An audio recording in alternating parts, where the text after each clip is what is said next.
마태복음 22장 23절부터 33절까지입니다. 함께 읽겠습니다. 부활이 없다 하는 사두개인들이 그날 예수께 와서 물어 이르되 선생님이여, 모세가 일렀을 때 사람이 만일 자식이 없어 죽으면 그 동생이 그 아내에게 장가들어 형을 위하여 상속자를 세울지니라 하였나이다. 우리 중에 칠형제가 있었는데 마지가 장가들었다가 죽어 상속자가 없으므로 그 아내를 그 동생에게 물려주었고 그 둘째와 셋째로 일곱째까지 그렇게 하다가 최후의 그 여자도 죽었나이다. 그런즉 그들이 다 그를 취하였으니 부활 때에 일곱 중에 누구의 아내가 되리이까? 예수께서 대답하여 이르시되 너희가 성경도 하나님의 능력도 알지 못하는 거로 오해하였도다. 부활 때에는 장가도 아니가고 시집도 아니가고 하늘에 있는 천사들과 같으니라. 죽은 자의 부활을 논할진대 하나님이 너희에게 말씀하신 바 나는 아브라함의 하나님이요 이삭의 하나님이요 야곱의 하나님이로라 하신 것을 읽어보지 못하였느냐? 하나님은 죽은 자의 하나님이 아니요 살아있는 자의 하나님이시니라 하시니 무리가 듣고 그의 가르침에 놀라더라. 아멘. 오늘도 저와 여러분에게 하나님이 함께 하시는 충만하신 은혜가 임하기를 예수님의 이름으로 축복합니다. 오늘 우리가 읽은 이 본문 말씀을 가지고 알지 못하면 오해한다 라는 제목으로 함께 말씀을 나누겠습니다. 우리가 사람들이 이렇게 살다 보면은 여러 가지 다양한 그런 일들 또 그런 사건들 이런 것들로 오해를 하는 경우가 많죠. 오해에서 내가 알고 있는 경우도 있고 또 오해에서 일어난 그런 문제들도 많이 있습니다. 오해에서 긍정적으로 일어나는 일도 있지만 오해함으로 인해서 또 부정적으로 일어나는 사건들도 있죠. 심한 경우에 이 오해가 불러서 사람이 사람을 해하게 되는 그런 어떤 그 심각한 일도 발생이 됩니다. 그래서 오해는 가급적이면 줄여야 되는 거죠. 근데 이 오해를 줄이려는 방법은 딱 하나밖에 없어요. 그죠? 사람이 왜 오해를 합니까? 그것은 알지 못하기 때문이에요. 내가 안다라고 생각했는데 그게 틀리게 아는 거죠. 그러니까 알지 못하는 게 결국은. 그래서 내가 알지 못하기 때문에 일어나는 그런 문제이기 때문에 내가 그 부분에 대해서 좀 진지하고 신중하게 생각을 하고 고민을 하면서 연구하고 탐구할 필요가 있는 겁니다.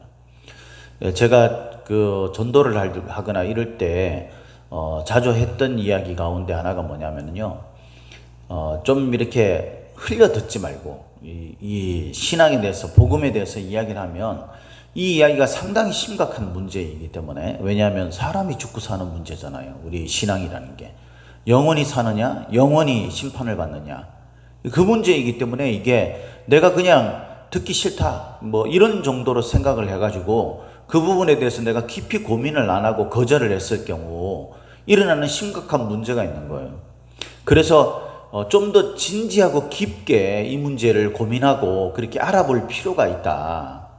그렇게 연구하고 또 탐구하고 깊이 묵상하고 공부를 해보면 이 성경이 우리에게 얼마나 그 진실하고 또 진리이며 놀라운 말씀인가 그것을 깨닫는 경우가 많다라는 그런 이야기를 제가 합니다. 우리가 모르게 되면 결국 우리가 주님께서 우리에게 말씀하신 최종적인 우리의 어떤 결과라고 할 수 있는 우리가 하나님 나라에 가는 영원한 생명을 구하는 그런 일도 우리에게 일어나지 않을 수 있다는 사실이죠. 잘못 알게 되면 잘못된 결과를 얻게 되는 겁니다. 그래서 우리가 똑바로 알아야 되는 거예요. 하나님을 믿고 있고 심지어는 하나님에 대한 여러 체험들을 경험했음에도 불구하고 이 성경에서 우리에게 말하는 하나님의 그 놀라운 그 약속하신 그 모든 내용들 이런 것들을 우리가 잘 모름으로 인해서 이 하나님을 체험했음에도 불구하고 올바르지 못한 좀 기형적인 그런 좀 편협되고 한쪽에 치우친 그런 하나님에 대해서 아는 경우가 굉장히 많다라는 겁니다. 그래서 여러분 반드시 신앙생활 하는 사람들은 여러 가지를 균형 있게 또 신앙적으로 배워야 하고 또 그 배운 것을 우리 삶 가운데 적용하는 그런 신앙의 삶이 있어야 되는 것입니다.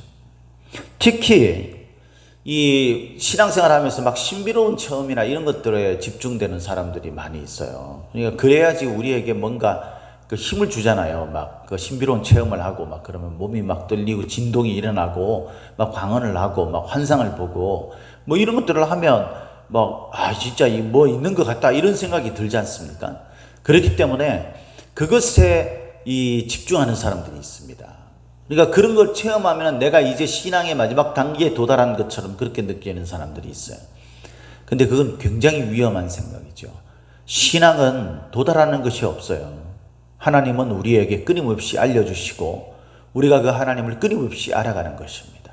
그리고 마침내 우리가 최종적인 결과는 하나님과 우리가 얼굴과 얼굴을 대하여 보게 되는 그 하나님의 영광을 우리의 직접적인 눈으로 그 하늘 보좌를 보게 되는 그날을 맞이하게 되는 겁니다. 영원한 생명이 있는 이것을 부활이라고 하는 거죠. 오늘 본문은 이 부활에 관한 이야기를 하는 겁니다. 23절에 보니까 부활이 없다 하는 사두개인들이, 그러니까 이 사두개인들이 부활이 없다라는 거예요. 이 사두개인들은요 바리새인들과 함께 소위 말해서 뭐랄까요, 그 쌍두마차라고 할까요? 당시에 이스라엘 백성들을 지도하는 그런 그 리더들, 그런 사람들의 그 쌍벽을 이루는 존재가 바리새파 또 사두개파가 있죠. 근데 이 바리새파 사람들은요, 이 그 구약의 율법이나 랍비들의 그 전통, 전승 이런 것들을 굉장히 중요하게 여기면서 동시에 그 구약의 전반적인 그런 어떤 성경 말씀들을 이들이 그 받아들이고 있기 때문에 뭐 부활이라든가 뭐 천사들이랑 이런 존재에 대해서 긍정적으로 받아들입니다. 근데 사두개파 사람들은요 모세오경만 받아들여요. 모세오경만 그 말씀이다, 율법이다 이래가지고 그것만 받아들이고 이 부활이라든가 뭐 천사들 이런 존재에 대해서는 부정적입니다. 만약에 이들이 이제 부활이다라고 우리가 부활했다 이렇게 말하는 것은 우리가 생각하는 그런 부활과 굉장히 다릅니다. 그들은 현세를 굉장히 중요하게 여기기 때문에 그래서 내세를 부정하는 거죠. 그렇기 때문에 만약에 부활이 있다면 지금 현재의 모습과 별 다르지 않을 것이다라고 생각을 하는 거예요. 그런 의식을 가지고 있는 사람들이 바로 사두개파 사람들이에요. 이 사두개인들이 부활이 없다라고 생각을 하면서 예수님께 와서 질문을 던집니다. 그런데 거기에 보니까 그날이라고 되어 있죠. 23절에 그날. 이거는 그날은 언제를 말하는 겁니까? 바로 윗부분에 있었던 사건과 연결되는 날이에요. 이 바로 윗부분의 사건은 뭡니까? 바리새파 사람들이 와가지고 예수님을 올무에 걸리게 하려고 와서 이 논쟁을 벌인 그런 때죠. 그래서 그 사람들은 와가지고 이제 그 현실적인 어떤 정치적인 그런 민감한 문제 있잖아요. 그러니까 뭐 그 가이사에게 세금을 바치는 것이 옳으냐, 로마에게 이 정치적으로 민감한 문제에 이러지도 못하고 저러지도 못하는 어떤 그런 문제, 이것들을 들고 나와서 예수님을 붙잡으려는, 올무에 매려는, 사냥한다라는 뜻이라고 그랬죠. 그런 목적으로 이 예수님을 시험에 들게 하려는 그런 사건, 그게 바로 윗부분이에요. 그러니까 이 날에 바리새파 사람들이 실패를 한 거죠. 그러니까 사두개파 사람들이 이제 와서 예수님께 또 올무에 걸려고 이렇게 공격을 하는 거예요. 그러니까 이 두 그 사두개파 사람들과 바리새파 사람들은 원수처럼 지냈어요. 왜냐하면 서로 이제 막 다르기 때문에.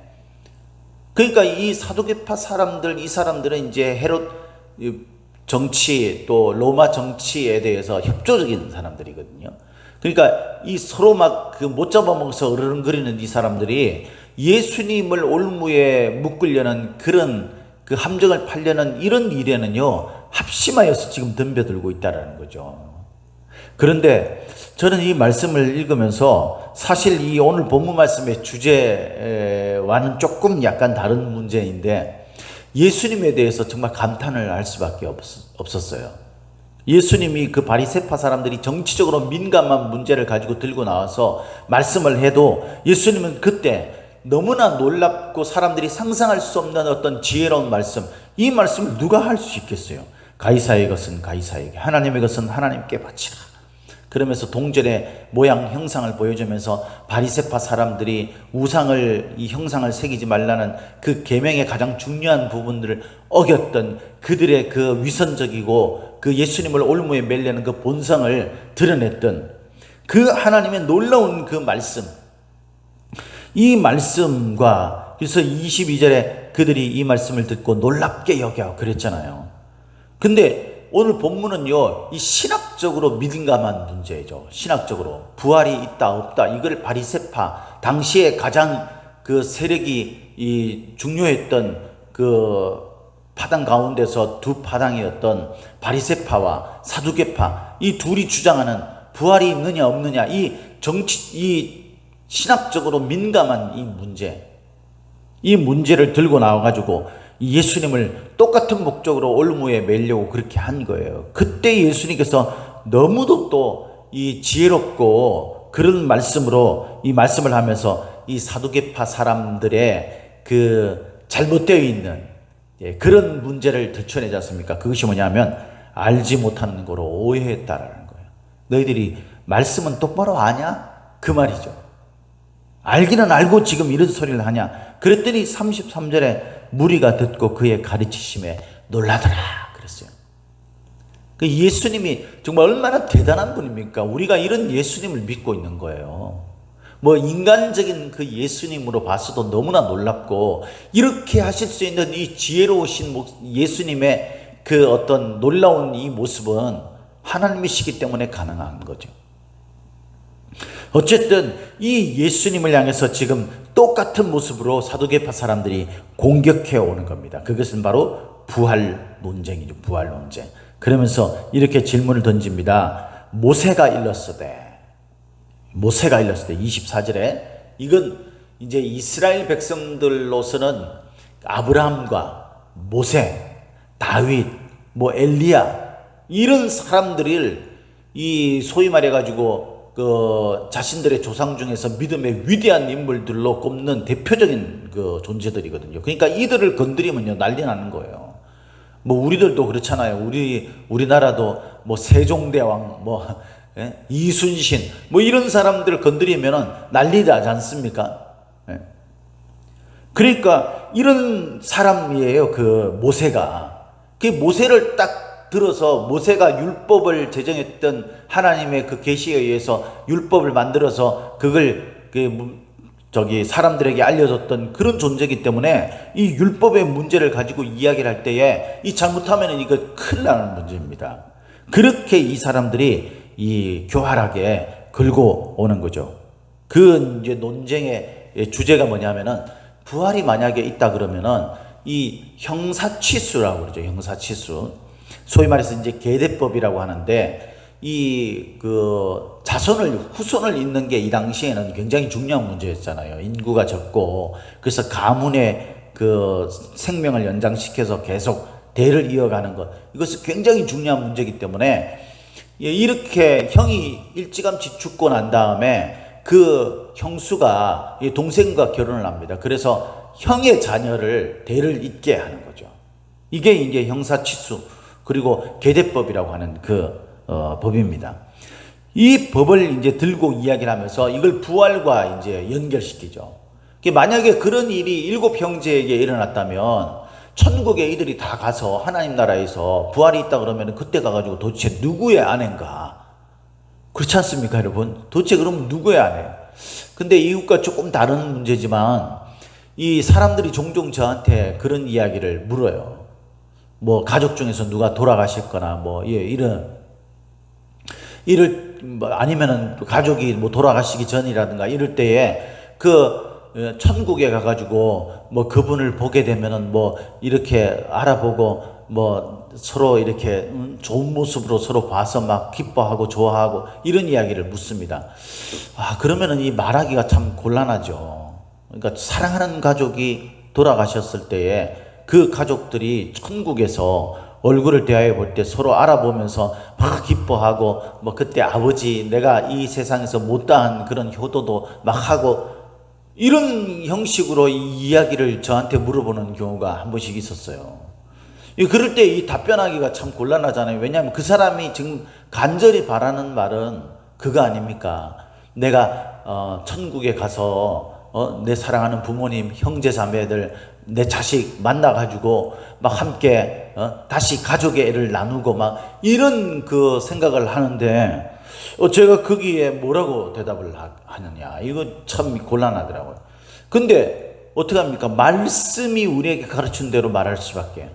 그래서 제가 그분들에게 그렇게 말씀을 드립니다. 천국에 가면 우리가 가족들을 알아보고 사실 이렇게 할 겨를도 없다. 뭐 거기서는 그런 게 없다. 이렇게 제가 말을 하기는 좀 그래서 조금 약간 돌려서 그럴 겨를이 없다. 천국에 가서 뭐 부모님 만나가지고 막 이제부터는 효도하면서 살고 막 형제간에 막 다툼 없이 그렇게 화기애애하게 그렇게 살고 그럴 겨를이 없다. 왜냐하면 그곳에는 매 순간 매 초 보좌에 계신 하나님의 영광을 내 눈으로 목도하기 때문에 우리가 어떤 놀라운 광경을 보면은 거기에 정신이 딱 팔려가지고 다른 것들을 전혀 의식하지 못하지 않냐. 그러니까 하나님의 영광을 보게 되면 우리가 뭐 사람들 사이에 있었던 이런 서운한 문제, 좋았던 거 이런 것들을 나눌 그런 저기가 없는 거예요.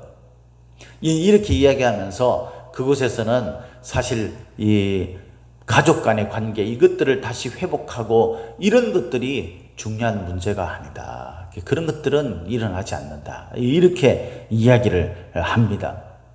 이 성경에서 지금 이 사람들이 묻는 게 그렇게 묻는 거죠. 예수님이 그렇게 이야기합니다. 29절의 핵심이 이거죠. 너희가 성경도 하나님의 능력도 알지 못하는 거로 오해하였다.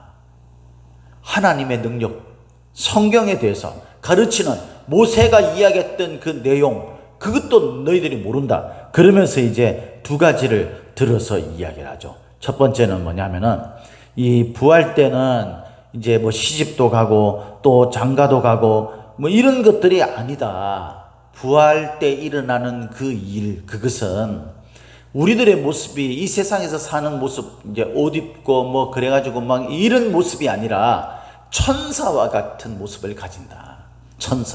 천사처럼 된다. 우리가 천사를 그리는 게 성경이 말하는 천사의 모습과 같을지는 모르겠습니다. 비슷한 부분은 있죠. 천사에 대한 묘사도 뭐 나오기도 하니까. 그렇지만 우리가 정확하게 천사의 모습이 어떤지 그것을 이 성경적으로 규정해 가지고 막 세부적으로 모양은 이렇게 생겼고 코는 어떻게 생겼고 이렇게 말할 수는 없어요.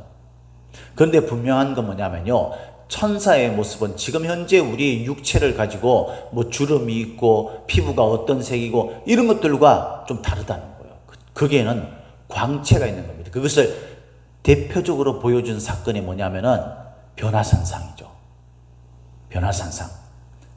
거기서 예수님께서 모습이 변화됐지 않습니까? 그때 그것이 광채가 나는 빛나는 모습이었다고 그랬어요. 빛나는 모습. 그러니까 그냥 너무도 이렇게 백색이라고 할 수 없는 그 빛나는 모습이에요. 빛이 확 비쳤을 때 그때 그 환한 모습, 그 모습인 거죠. 우리가 천국에 가서 지금은 서로 막 얼굴에 그 잡티도 보고 막 나이 들어가면서 거울 보는 게 신경질 나죠.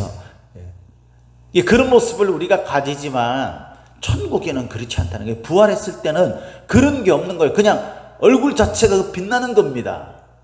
빛나는 거예요. 너무도 아름답고 너무도 빛나는 그런 나이를 가늠할 수 없는 가장 아름답고 가장 귀하고 가장 빛나는 모습, 그게 실제적으로 광채가 비치는 그런 모습, 그런 모습으로 부활한다라는 거예요. 그러니까 거기서 뭐 이런저런 보면서 뭐 아유 얼굴이 뭐 좀 나아졌네 뭐 이런 이야기를 할 거리가 아닌 거예요. 그런 내용이. 그러면서 천사와 같다라고는 것. 그래서 그곳에서는 가족을 이루고 이런 것들이 일어나는 게 아니라 모든 것이 빛과 관계된 것 같은 그런 하나님의 광채를, 그 영광의 그 모습을 그 자리에서 보게 되고, 또 우리 자신들도 하나님의 그 빛을 받은 자와 마찬가지로 우리의 모습도 광채가 일어나게 되는 그런 모습이라는 거예요. 거기에다가 이 성경에 대해서 잘못 알고 있다는 거예요. 이들이 걸고 나온 게 뭐냐면 모세에 관한 이야기잖아요. 근데 이 모세를 하나님이 처음 사명을 주려고 불렀을 때 그때 출애굽기 3장에 나오는 말씀이죠. 이 말씀을 이야기하면서 모세에게 이렇게 말했다라는 것을 이야기합니다. 그게 뭐냐면 32절이에요. 32절에 보면 이제 그 주의 니언이라고 되어 있죠. 거기 니언에 보면은 거기 뭐라고 되어 있어요? 출애굽기 3장 6절 말씀. 이건 이제 하나님이 그 모세를 처음 소명을 부를 때 그 떨기나무 그게 불이 일어나면서 있었던 그 사건 그걸 말하잖아요. 그때 하나님께서 모세에게 하나님 자신에 대해서 말씀을 합니다. 32절에 이렇게 말합니다. 나는 아브라함의 하나님이요 이삭의 하나님이요 야곱의 하나님이로라 하신 것을 읽어보지 못하였느냐. 성경에 보면 이렇게 되어 있어요. 사두개인은 모세를 중요하게 여겼고 모세 오경만 성경이라고 생각했는데 그게 그렇게 기록되어 있다. 그러면서 이게 왜 중요하냐면요. 아브라함, 이삭, 야곱의 하나님이로라 할 때 이게 현재형으로 되는 거예요. 현재형으로. 이분들은 다 이 예수님의 당시에는 너무도 오래전에 돌아가신 분이잖아요. 그죠? 죽은 사람들이에요. 그런데 지금 살아있는, 지금도 계속 그 생명이 이어져 있는 현재형이라는 거예요. 아브라함, 이삭, 야곱이 지금도 살아있고 그 살아있는 그 자들의 하나님이다라는 말입니다. 그걸 현재형으로 묘사를 하면서 성경이 그렇게 기록되어 있다. 그러니까 아브라함이나 이삭이나 야곱은 지금도 살아있는 존재다. 그 살아있는 자들의 하나님이다. 그러면서 뒤에 32절 하반절에 보면 이렇게 되어 있잖아요. 하나님은 죽은 자의 하나님이 아니요 살아있는 자의 하나님이시니라. 아브라함과 이삭과 야곱이 죽은 자가 아니라 그 죽은 자의 하나님이 아니라 그들이 지금도 살아있는 자들이고 살아있는 자들의 하나님이 바로 우리가 믿는 하나님입니다. 모세가 믿는 하나님입니다. 너희들이 말하는 하나님입니다. 그러니까 너희들이 성경을 몰라도 너무 모르는 거다 라고 이야기하는 거예요. 그 이야기를 했을 때 무리들이 듣고 그 가르침에 놀랐다 그랬어요. 사랑하는 성도 여러분, 저와 여러분들은 성경을 똑바로 알고 있습니까? 그냥 우리가 대충 아는 것으로 신앙생활을 할 경우에 우리는 절대적으로 이 신앙생활을 오해하게 되면 열심을 낼 수도 없을 뿐만 아니라 열심을 낸다 하더라도 잘못되고 기형적이고 한쪽에 치우치게 될 수도 있고 심각한 피해를 줄 수 있는 그런 이단들이 바로 그런 거 아닙니까 여러분? 잘못된 성경을 가지고 사람들을 가르침으로 말미암아서 그 사람들이 모두 다 잘못된 그런 성경을 알게 되는, 그 복음을 알게 되는 그 결과는요, 그들이 심판받는 것밖에 없어요. 현세 중심의 세계관은요, 부활이 없다거나 또는 중요하지 않다고 생각합니다.